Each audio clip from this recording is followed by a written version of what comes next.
Porque estás en Cristo. Ya Dios no quiere que usted ande exhibiendo su cuerpo. Nadie le va a enseñar estética a Dios.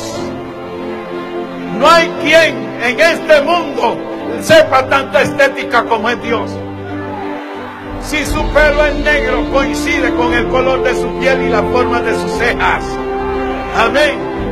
El diablo es un mentiroso y busca cómo distorsionar la imagen de Dios que está en nosotros a través de esas vagabunderías, a través de esas vanidades.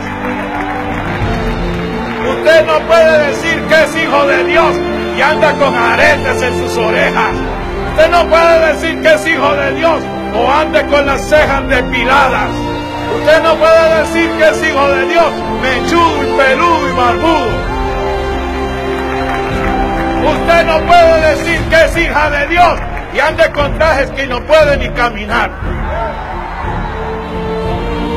Si usted es hija de Dios y si usted es hijo de Dios, usted tiene que cambiar. Las cosas viejas, todas son hechas. ¿Dónde están?